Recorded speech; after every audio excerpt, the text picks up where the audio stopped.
Friends, कल की भयंकर गिरावट के बाद में आज बाजार ने थोड़ी सी राहत की सांस ली। गिरावट तो आज भी हुई, लेकिन उतनी बड़ी गिरावट नहीं थी जिससे हमें कुछ होप जगी कि आज आगे कुछ पॉजिटिव संभावना बनेगी। यहाँ पे अमेरिका के बाजार भी खुल चुके हैं, वहाँ से भी थोड़ी सी राहत भरी खबर निकल के आ रही है।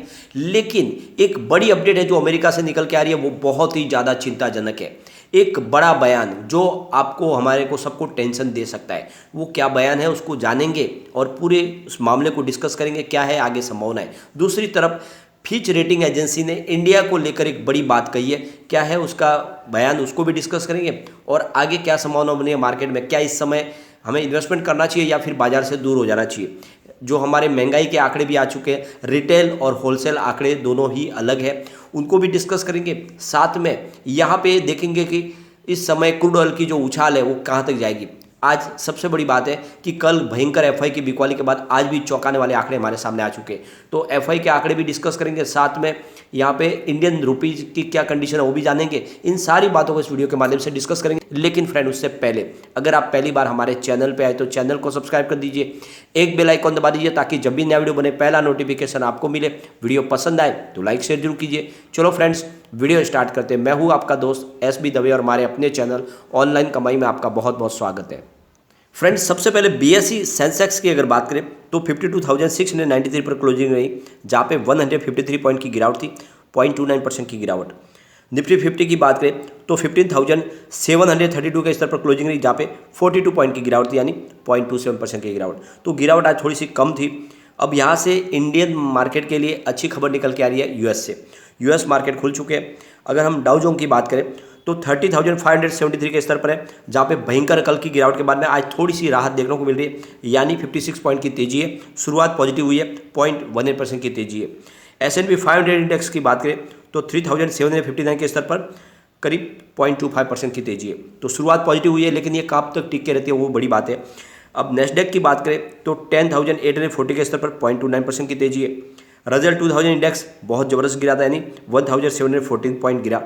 अब यहाँ पे 4.76% की बड़ी गिरावट देखने को मिल रही है। वैसे ही आज यूएस मार्केट में भी हमने कल बहुत ही ज़बरदस्त गिरावट देखी थी, उसके बाद में आज थोड़ी सी रिलीफ रैली दिखाई दे रही है। अगर ये कंटिन्यू रहती है तो हमारे बाजार में भी कल हमें तेज़ी देखने को मिल सकती है। यहाँ पे सबसे बड़ी चिंताजनक बात है एफआई की तरफ से।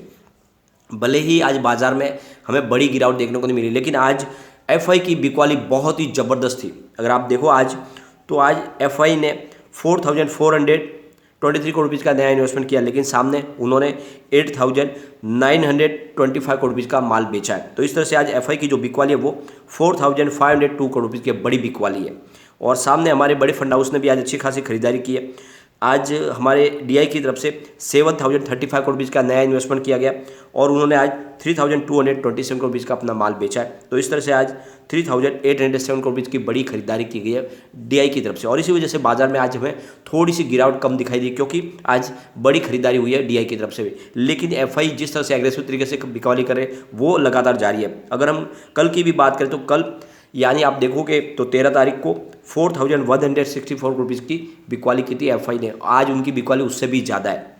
लेकिन कल हमारे बाजार में जो डीआई की खरीदारी थी वो थोड़ी कम थी, यानी उन्होंने 2,840 करोड़ रुपीज़ का नया इन्वेस्टमेंट किया था। और इसी वजह से कल हमें बड़ी गिरावट देखने को मिली, यानी कल डीआई थोड़े कम एक्टिव थे और एफआई ने भयंकर बिकवाली कर दी। लेकिन आज एफआई की बिकवाली के सामने डीआई ने भी अच्छी खासी खरीदारी की और इसीलिए हमें थोड़ा बाजार संभलता हुआ दिखाई दिया।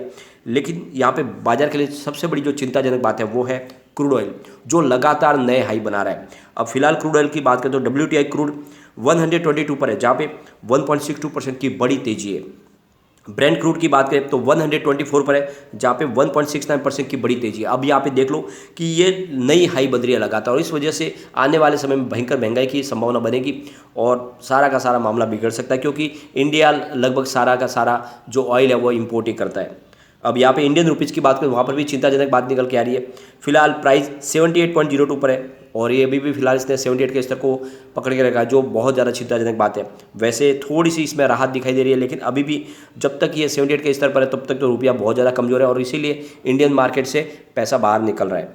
अब यहाँ पे आप देखोगे तो जो होलसेल महंगाई दर के आंकड़े निकल कर आए वो चिंताजनक है, क्योंकि यहाँ पे अगर आप देखोगे तो लगातार महंगाई दर है वो 15% के ऊपर है और इस वजह से ये बहुत ही ज़्यादा चिंताजनक बात है। ये अब आप देखोगे तो लगातार 14वें महीने जो हमारी महंगाई दर है वो डबल डिजिट में बनी हुई है और सबसे बड़ी बात यह है कि इस बार जो महंगाई दर है वो 15.88% पे पहुंच गई है।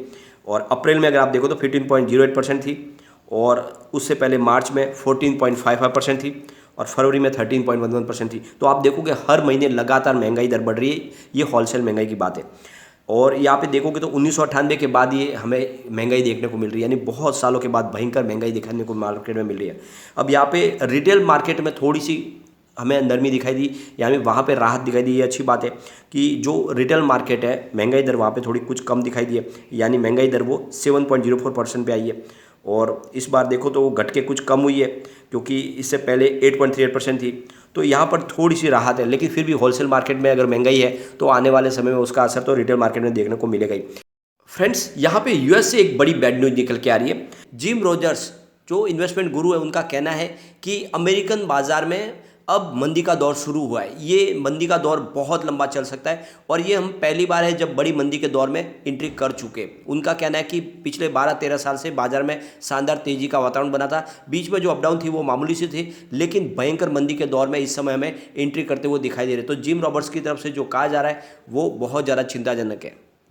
साथ में उनका जो कहना है कि आने वाले समय में ये जो इसका असर है और दूसरे देशों में भी देखने को मिलेगा।